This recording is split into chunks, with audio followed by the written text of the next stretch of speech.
Welcome to another episode of the Zen Watercooler podcast. My name is Zen Watercooler. Welcome. This is an audio-only podcast, so if you're driving around town or if you're getting chores done, maybe you're vacuuming with some headphones on, this is the podcast for you. I've got a channel called Zen Watercooler, and for the last few years, I've dedicated lots and lots of videos to getting to know the world of print on demand, how you can succeed in print on demand. And this could be anything like creating t-shirt designs or apparel. It could be fine art prints, or it could be things like books. And so there's lots of different print on demand options and lots of different paths to success. Now, with any sort of venture like print on demand and any sort of venture on YouTube, I've run into my fair share of negative comments on my videos, dare I say hate mail, and I wanted to address that in this podcast. So I'm hoping that this is not me just playing the violin for 30 minutes, begging for your, appealing to your senses that I'm actually really a decent person. This is not a plea from my perspective that I'm actually a morally and decent person, and I'm not a bum like people say sometimes in the videos. But what I did want to do is frame the conversation a bit and talk about why I think this podcast is important. I don't get my feelings hurt. This is not about hurt feelings. This is about providing value to you, the client, who's listening to this podcast and wondering, hey, can I succeed in print on demand? Forget about Zen Watercooler for a second. Can I succeed in print on demand? So as I address these criticisms and dare I say haters, I really don't want to come across as defensive or hurt. I do think that there's two types of criticism that people are offering. And first and foremost, I want to say I welcome comments on the YouTube channel. And so this is not me saying, please don't put comments down. I can't take criticism. Quite the opposite. If you don't agree with something in the video or something that I'm saying, by all means, please do speak up. I do think that if you disagree, I'm hoping it's coming from a place where you have a different life experience than I do, and it's an opportunity for myself or other people on the channel to learn.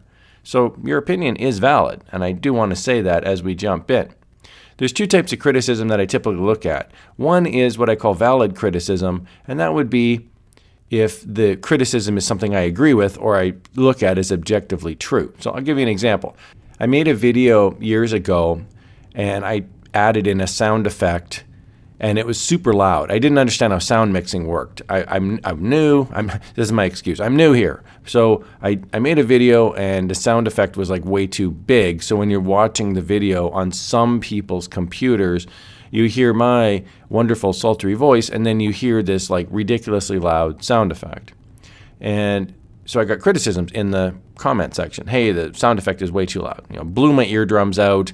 You destroyed my computer. I now have to go to therapy. I'm traumatized because this 1 second sound effect was too large. Okay, great. Understood. I apologize. I'm so sorry. Well, that video was like years ago. I still, once a week, get comments that the sound effect is garbage and I'm a loser for posting this video. So it's like, well, what do I do, right? I mean, I can't go back and edit the video. The video's posted, and it's entrenched now into like the YouTube algorithm. It's like it's kind of there. So all I can do is apologize and say I'm going to do better in the future, right? So I've tried to remove music from my videos. I've, going forward when I record a video, I don't have music. I don't have sound effects. I try to do minimal stuff to screw up your experience. So other than my voice and editing pictures, I don't really try to make the video too complicated because quite frankly, I'm not skilled enough to make that experience for you to the level that I would like to have happen. So I'll control what I can control. I think that's valid criticism, and I accept that. It sucks. I apologize, and I'm going to try to do better going forward. Then we move on to the next type of criticism, which is invalid criticism. And invalid criticism is either the person offering the criticism doesn't understand what's being offered, or I simply disagree with what they're saying. And so I'll give you an example of what I consider to be invalid criticism, where I just don't agree with the criticism. So I did a video on public domain maps. I've done a few of them actually, and they're pretty popular videos. People seem to like them. And what happens is when a video gets popular, it gets more and more views. And if you imagine like a little population of people that really like the channel and really subscribe to the channel, and they watch a lot of the videos. Well, as the video gets larger and larger, that concentric circle gets larger and larger outside of the city. Eventually, more and more people are watching the video who've never heard of the channel. They don't know me. They have no idea what this video is about. They don't understand what print on demand is. So you're winding up with people watching the video that simply don't appreciate the context of how the video is being offered. So I get comments on really popular videos that are a lot of times negative because they're not, I don't want to say fans, but they're not really understanding the context of what print on demand is. So I got a video, I did a video on the maps, thought it went pretty good, somewhat goes viral, get some pretty good views, and then I start getting the negative comments. Well, the negative comment that I did have to chuckle a little bit about is, like, if anybody knows me, they know that I love maps. I love old vintage maps. I've got pictures of old vintage maps up in my house. I have a t-shirt of an old globe from the 1500s. I love Renaissance art. So to me, these vintage maps are just beautiful, spectacular works of art. So I got a criticism on the channel. Somebody wrote that maps are not art, and I need to think more carefully about what I say in these videos because maps were designed to be maps, and they weren't designed to be art back in the 1500s and the 1600s. So I really should watch what I say on the video. And I was like, well, no. Like, I completely disagree with that contention. And I'm not angry about it. I'm just looking at it going, I'm not coming at it from the same way. So my perspective, I've been to the Vatican Museum, for example. I've actually been twice. 2 different times I've been to Italy. I've had a blast both times. I've walked through the Vatican Museum. Well, there's this place in the Vatican Museum called the Hall of Maps. And they have this spectacular, it's about 100 meters long, this hallway where they have hand-painted maps that this poor guy, I don't know who he is, but he's some artist like in the 1500s. He goes in and he paints a bunch of maps. It takes him like 2 years to paint all these beautiful maps down this hallway. Well, if that's not art, like, I don't know what is, right? So when I see old vintage maps and there's places that sell fine art prints of maps, I'm walking in the streets of Rome seeing fine art prints of these maps. It's like, well, no, I disagree with you. Like, maps are artwork. And to me, art is in the eye of the beholder. If I think it's art, it's art.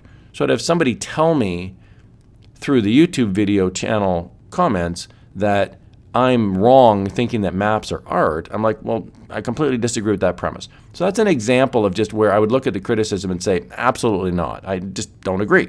So the criticisms that I'm going to get into in this podcast is they're either going to be about myself personally or they're going to be about the Zen Watercooler channel. But really, I mean, I am the Zen Watercooler channel, so it's tough not to conflate the two and think that one's really talking about the other. So let's get into the first little piece here. I've kind of sectioned these off. I'm trying to stay organized here for you guys. And I want to say as we get into these two, I'm super appreciative that you watch the videos, that you listen to the videos. But I want to be clear, the first big picture criticism that I get is that the channel is about me, that I'm making these videos to make money, and I'm making these videos as a business, and therefore the incentive for me is to hook you and watch these videos because I need to somehow pay the rent with my YouTube channel. I can understand why people give me this criticism and why they give anybody this criticism, so it's not just me. YouTube is a business model, and there are channels out there that are very dependent on the revenue. People have quit their jobs. This is their business. So every video is going to have an affiliate link. Every video is going to be sponsored. Every video they're liking and subscribing. They're begging you constantly to like and subscribe. I totally get it. So I don't take it personal when somebody makes this criticism. I do want to say that print on demand for me is an excellent hobby, and I love doing it. So I will easily spend an hour a night working on print on demand. In fact, I have to set a timer. This is literally true. I set a timer on my iPhone, so I work on it for an hour and no more. Otherwise, 2 hours will go by, 3 hours will go by. I just absolutely love making designs, uploading designs, tagging them. Maybe tagging is the least favorite part, but I still enjoy that. I put on music, I'll listen to a podcast. I will work on it for hours. So I love print on demand. I love the hobby of it. Similar to like if old granny likes knitting and she had a podcast about knitting, I don't know that the same criticism would be leveled. Oh, she's into big yarn, and old granny is trying to get you to brainwash you into being a knitter. Well, I'm going, well, I don't personally care if any individual person wants to do print on demand or not. But if you do want to do print on demand, excellent. I would love to talk shop with you, and that's the spirit of the channel. Is if you're attracted to print on demand and you find these videos or these podcasts marginally interesting, fantastic. So I'm trying to provide value in the context of the hobby. But if you don't like the hobby, if you don't find it interesting, then don't watch the videos. Like I'm not going to go home and cry about it because I'm just trying to join a group of like-minded people and create an environment where people can get excited about a hobby that they're already excited about. It's kind of like somebody, and I've seen this before, I will go onto YouTube and I will watch a video about one of my favorite bands, and then you'll see negative comments about the band in the video. And it's like, but why would you come to a channel about, Kiss is one of my favorite bands on the planet, okay? And I get it, they're not high art, but I love Kiss. I've loved Kiss my whole life. I dressed up as Kiss for Halloween. I have a bunch of Kiss t-shirts. I will talk about Kiss all day long. People will be like, please stop talking about Kiss. I get it. So why would somebody go to a Kiss channel that has Kiss videos and then leave a negative comment on the Kiss channel? Like, that just seems odd to me. It would be like walking into a chocolate shop and loudly proclaiming that they don't sell salad and they're a bunch of boobs. And you're kind of going, well, why are you going into that environment and then expressing dismay that this is not what you wanted? I just find that an odd way to go through life. So I don't want to discount the criticism, but I did want to maybe mention that this might not be a good fit. Like if you're this angry about print on demand all the time and you're leaving negative comments all the time about how print on demand is a big sham, well then don't do it. Like go off and do something else. Like go sell watermelons on the side of the road and make money that way. I don't know. Like maybe you're not cut out for print on demand, and that's not an insult. There's lots of things I'm not cut out for. I actually got fired as a waiter. I'm terrible. I have a terrible memory. I have to write everything down. I don't even remember people's names after I've met them 3 or 4 times. I'm like pointing at them, hey champ, like I have a terrible memory. So my attitude is it's no insult to say that you're not cut out for it. Maybe you just don't like it. Maybe you're totally cut out for it and you just don't like doing it. That's okay too. There's nothing wrong with that. So I think one of the criticisms that comes up with print on demand is that print on demand is easy money, and that Zen Watercooler is telling you that any guy can just upload 3 designs and then go off and live a life, and a year later come back and there's $10,000 sitting in this magic account. I've never said that. I never will say that. I don't think print on demand is easy money. There's nothing easy about it. I do think that you can make good money. So that's another criticism, is that Zen Watercooler says you can make excellent money in print on demand. Well, absolutely you can make excellent money on print on demand. I'm living proof of it. So one of my favorite criticisms that kind of makes me chuckle is when I'll put out a strategy that I actually do.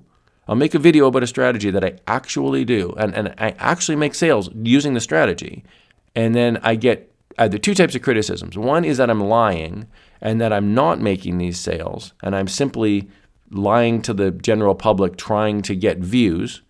And I laugh because it's like, well, I am making sales. I mean, I've got emails coming in from Redbubble and Merch by Amazon. I'm making these sales.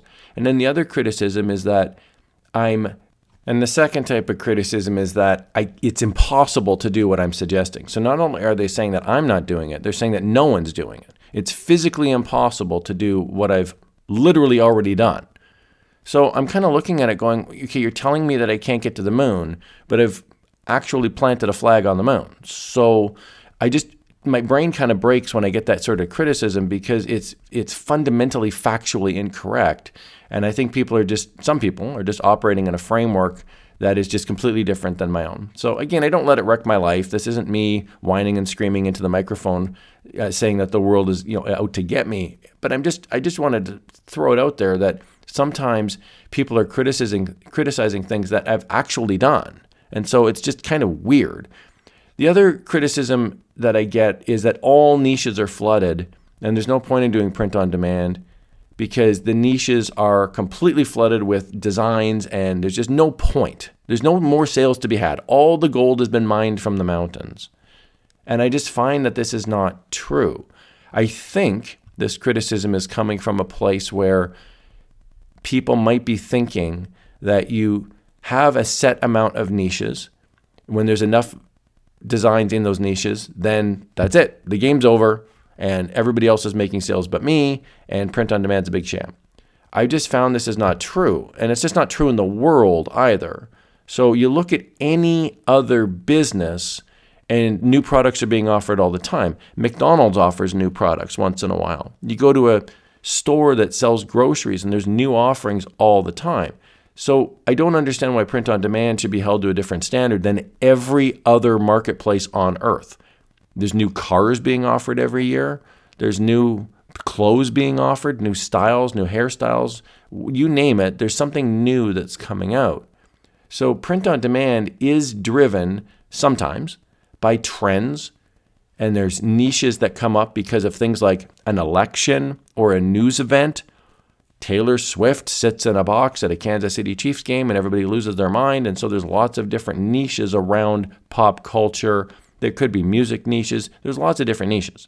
But even if you're looking at evergreen niches, there's still different ways you can take advantage of evergreen niches. So I simply disagree with the premise that A, all the niches are flooded, and that B, even if the niches are flooded, you can't make any sales. It's like you absolutely can make sales.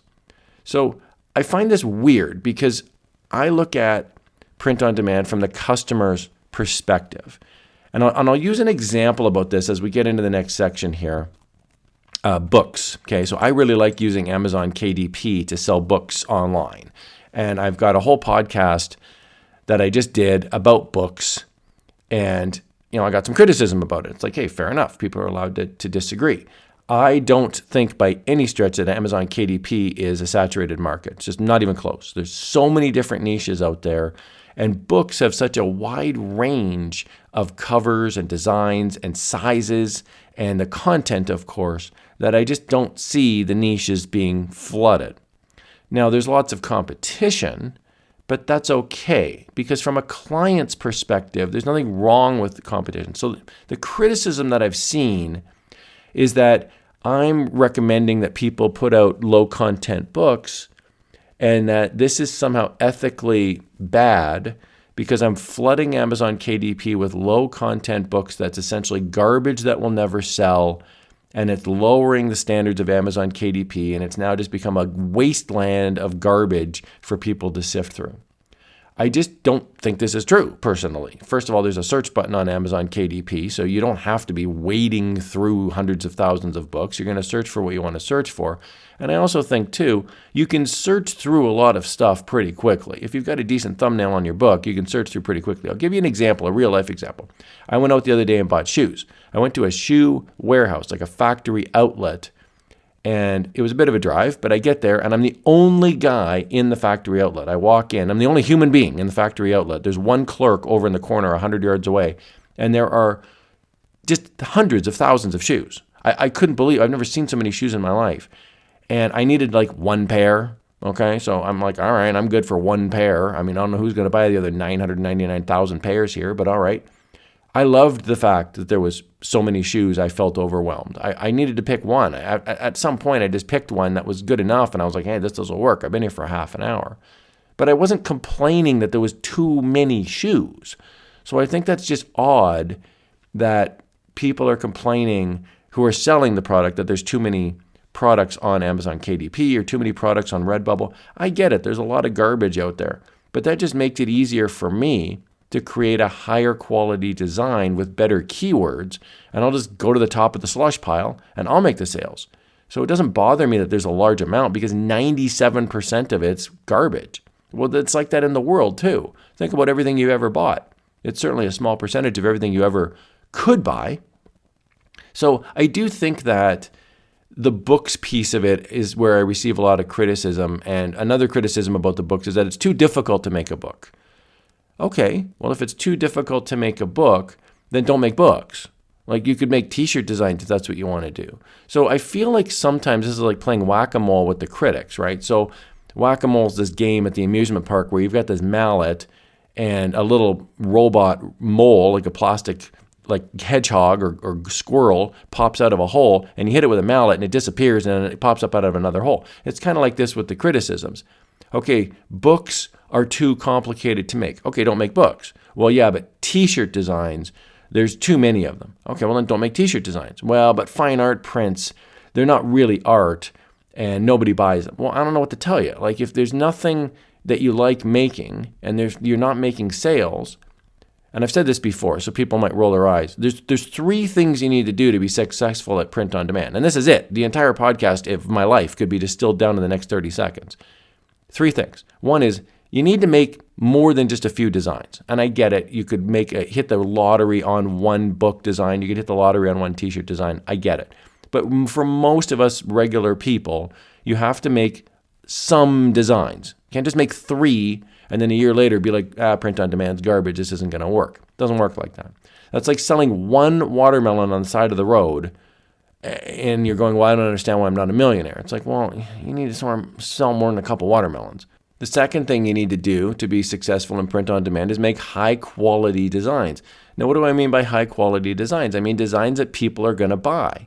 So people will say to me, well, I make high quality designs and nobody wants to buy them. Okay. They're either not high quality because the world is telling you they're not because they're not buying them, or they are high quality, but it gets into the third piece of print-on-demand success, which is that you're not in a successful niche. You might be selling funny cat designs and there's just simply too much competition. There's millions and millions of funny cat designs. You just can't cut through the noise. So you got to find another niche that works. Again, map this on to regular life, okay? Imagine if you're opening up a pizza restaurant and you have the world's greatest pizza, but you're one location, you're tucked away in a crappy location in a city that nobody ever visits. Well, you may not be successful, even though your pizza is spectacular. So it's the same thing. You might have the world's greatest graphics design skills, but if you're in a niche that nobody wants to buy anything in, then it's just kind of cool hobby. You're just making really nice sweaters that nobody wants to buy because nobody wants a hot dog sweater. You know, it's a sweater with a picture of a hot dog on the front of it. And you're going, why? But I'm the greatest designer of all time. Look at the quality of my hot dog. And it's like, nobody wants a hot dog on their sweater. I don't know what to tell you. So you got to create stuff that people want in niches that people are actually buying in. So I think that another big picture criticism that I get is this set it and forget it strategy. People think, well, print on demand is not easy. It's not fun. You told me that I could upload 10 designs and walk away, and for the next 50 years, I'll be making money. I never said that. Nobody's ever said that. And if they are saying that, they're complete liars. Print on demand is not a passive income strategy. Unless we define passive income as when someone makes a sale, another company is printing the product and shipping it. That's the passive part. The passive part is that another company like Redbubble or TeePublic or Merch by Amazon is accepting the customer service piece of it, and they're printing and shipping the product. But the passive part of it is not you making the designs. It's not you finding new niches. It's not you getting new graphics design skills.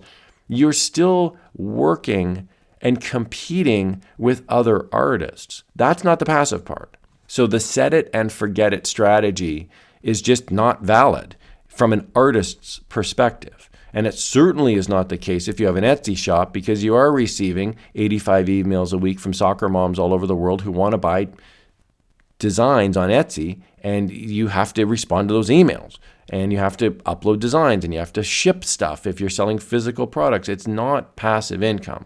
And look, I apologize if I've ever given off that vibe that it is. What I was referring to from the passive perspective is that other companies are printing and shipping the product. Okay, another criticism that I get is about me personally. So this is where things are going to get deeply personal for myself. I may start crying. I may need therapy.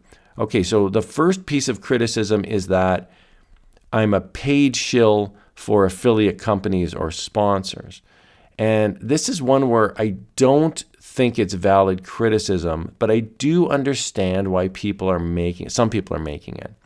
So I want to be very clear about why I partner with affiliate links and why I partner with sponsors.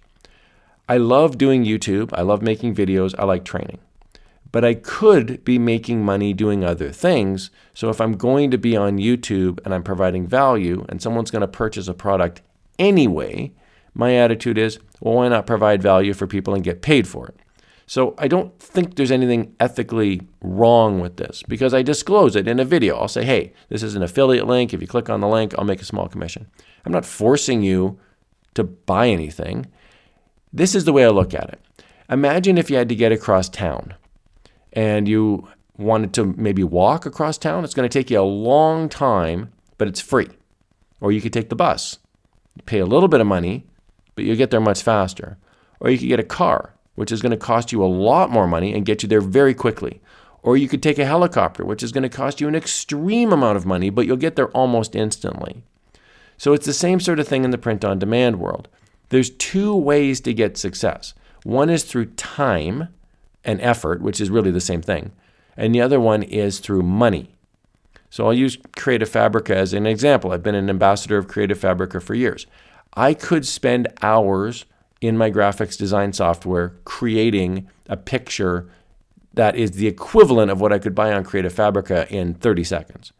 So from my perspective, it's worth it for me to buy the all access subscription because I don't want to spend time that I could be doing other things, making money doing other projects, or even just spending it with my friends, or sitting in the dark staring at the wall. I could do that too. So to me, my time is more valuable if I just purchase something off of Creative Fabrica and I just live my life. But I'm not telling you to do that. I'm saying, here's a limousine. If you'd like to have access to hundreds of thousands of high-quality graphics for the low, low price, then go ahead and buy it. But if I roll up in a cab and I say, are you interested in hopping in the cab? It's going to cost some money.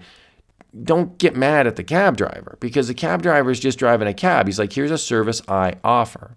So I think the criticism is coming from a place where people might be thinking that I'm selling a product online that I don't really use or I don't really believe in, but I'm taking the money and I'm twirling my mustache and I'm selling something that is a complete fraud. Well, all I can say is I believe in the products. I've made videos for Kittle, videos for Vexels, videos for Creative Fabrica, and hopefully the enthusiasm comes through in the videos because I actually do use these in my life to make money. So if you like to make money, I'm sharing with you my way that I make money. If it doesn't work for you, no hard feelings. You don't have to purchase the product. You can sit there and do things for free. I've got lots of free videos as well on Inkscape and Photoshop and many different free resources online as well. I've got a completely different channel, by the way, called Crafty Stacks, and that's a lot of free stuff, a lot of free graphics design programs that I'm happy to share with the world. They're not my programs, but I find them, I use them, and then I share them, and I'm like, hey, this is pretty fun, right? There's lots of free stuff. So it did make me laugh. I got a comment where I put out an affiliate sponsored video, and the comment was, oh, here's yet another affiliate video. This channel's really going downhill. And I was like, well, okay, but I do have like 500 videos on my channel, and about 450 of them are free stuff.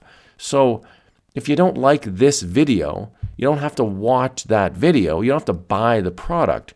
Again, the commission is so low. I'm not trying to discount it down to zero because the idea is I would like to make some money doing this. I do feel like I'm providing value. The other option is that I have some Patreon link and I'm begging people for donations. Well, I certainly don't want to do that. So I like to provide value where if you find it valuable, you'll watch the video or you'll purchase the product or you'll buy my book, for example. But I'm not doing it for me. I'm doing it for me and you. Yes, of course, I'm doing it for me. I want to make the money too. But I'm doing it from a place of if somebody's not getting value, don't buy it. Please don't buy it. I don't want to make you purchase something. So I only accept gigs that I actually believe and I actually use. I got a funny email the other day from a company that wanted me to sell lava lamps on my channel. And I thought, what are you talking about? Like, my channel's for print on demand. I'm not going to suddenly blurt out, on today's video sponsored by the Lava Lamp Company, here's a link to lava lamps. What are you talking about? So no, I'm not taking sponsor videos just because somebody's throwing cash at me to hawk lava lamps on my channel. That's not going to happen at all. But if you're interested in a lava lamp, here's the link. Okay, I'm totally joking. Obviously, I would not do that. Okay, so I've got a couple myths that I'm going to go over here, and then I'll shut this big old podcast down for the day. So the biggest criticism that I think I have to take to heart, because it's me and I'm a human being, are what my intentions are with the channel and within any individual video. So the myth is that I want you to be in print on demand, and I'm begging you to be in print on demand, and I'm trying to sell you a bill of goods on print on demand that anybody can do this, and it's super easy, and you're going to make a ton of money. I don't think that's true. And I think the reason people are making that criticism is because they think my channel success depends on views, and therefore I must have people recruited to work in print on demand. I'm going to somehow sell you that print on demand is amazing. I don't really want to do that. If you're interested in print on demand, check out my videos. But if you're not interested in it, then go watch knitting videos or race car videos, whatever it is that strikes your fancy. So to me, I find the appeal of my channel is that it's like a bunch of us as peers sitting around having a coffee break talking about print on demand. That's the whole reason why my channel's called Zen Watercooler, because originally I thought it would be like a water cooler. We're all sitting around the water cooler in the office talking about our work, and our work happens to be print on demand. The other myth is that I'm telling you that you can make huge money in print on demand. Well, that is actually true. So sometimes myths are true. You can make huge money in print on demand, and I'm living proof of it. I make well over $1,000 a month in print on demand. I've got a video that shows it, how to make over $1,000 a month. I will say I have so many channels in print on demand, it'd be hard not to make $1,000 a month. I have books that are selling, fine art prints that are selling, t-shirts, merch by Amazon, Redbubble. I sell on Displate, fine art prints. There's lots of different things that I've got. Plus, I also make sales in my personal life to friends and family. So yes, I make over $1,000 a month in print on demand, US. But that's not to say that you should make this much money. I'm just saying it's possible. The myth that I want to address is that anyone can make money in print on demand. I do think that it's possible, but it's probably not probable. It's like saying anybody could make money knitting sweaters and selling them at flea markets. Yeah, I mean, anyone with 2 arms and working knowledge of knitting can do that, but I don't necessarily think that that means it's easy to do or that anybody even wants to do that. It's a certain type of person that's called to a hobby and they really enjoy doing it. So my framework for print on demand is that I just like doing it. It's just fun to me. It's very relaxing. Some people like drawing, some people like coloring in an adult coloring book. I like creating graphical designs and uploading them onto sites and making a commission. The 35 cents I get selling a design on Redbubble, I get a little dopamine hit, and I'm like, wow, that's really cool. Sometimes it's $11 sale on Redbubble. Sometimes it's sales on merch by Amazon or Displate or TeePublic, whatever it may be. I also get the little dopamine hit having a YouTube channel. And yes, this is a side hustle for me. This is a part-time job that I take very seriously. I do think that the biggest myth, and I saved the biggest and the best for last, is what's involved to be successful in print on demand. That somehow, if you don't have the time or the effort, and if you don't have the skill set, you can still make lots of money in print on demand. And I see this video from time to time where you can I uploaded one video and I made $8,000 and everyone goes, wow, and they click on the video. Well, it's garbage. I mean, yes, it's physically possible that you could win a bag full of money laying on the side of the road. But that's not a business strategy. That's just like, it's really lucky if that happens. You're far better off doing 3 things if you want to be successful in print on demand. Or by the way, if you want to be successful in any genre in life, skill set number 1 is that you want to have time or a system that involves time dedicated to your love, whether it's print on demand or digital uploads or playing music, whatever it is. Knitting. I love using knitting as the example. I don't know why. I don't know how to knit. Maybe that's why. It's a completely foreign example to me. So having time carved out is a resource that you're trading in for money on some level in the print on demand world. So if you're a single parent with 18 children and you have 3 part-time jobs and a full-time job, chances are you're not going to be able to carve out the time necessary to make print on demand a successful hobby. And I get this email from time to time people will say, hey, I'm trying to make an extra $1,000 a month. I have no time. I have no skills. I have a phone. Which design do I need to upload to make $1,000 a month? And it's like, no, it doesn't work that way. That would be like saying, I can't play a guitar. Which song do I write to make a #1 power ballad so I can quit my job and live on the yacht and hang out with the bikini girls? And it's like, well, no. Like, you have to dedicate a lifetime to learning your craft. And maybe if you're lucky, you'll get a #1 single on the radio or wherever music is sold these days for the kids out there. So the first one is the time in the system. The second one is the skill set. Now, either you're talented or you have to learn the skill set. So if either you're talented as a writer or you're talented as a graphic design artist, or you have to learn that skill set.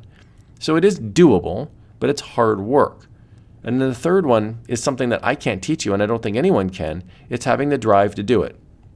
It's being able to grind it out day after day, month after month, possibly year after year, working in something that you really enjoy doing. So if you don't enjoy it, you're not going to work on it for 3 years every night for an hour a night. It's just not going to happen. So I would highly recommend, if you're going to be successful in whatever you choose to do in life, that you enjoy it on some level. I'm not saying you have to be in eternal bliss as you work on it every hour of the day, but if you have a job, hopefully you enjoy that job. If you have a hobby, hopefully you enjoy that hobby. So I hope that helps. Again, I don't want to come across as all Mr. Hurt because of these criticisms. They don't really bother me because I know me. I'm a good person, and I am dedicated to providing value on this channel for those who are interested in hearing me talk. So I am eternally grateful that you are in my life listening to this. Hopefully you're enjoying this. And I do welcome your comments. I do welcome your feedback. And hopefully this podcast is accepted in the spirit that it's given. I'm so grateful to have this opportunity to provide value for you. And in doing so, I read comments that provide value to me. I believe in you. I know you can do this if you want to. And there's no time like the present to jump in and stake your claim and conquer the print-on-demand world. Until next time, I'm Zen Watercooler. Have a good one. Bye-bye for now.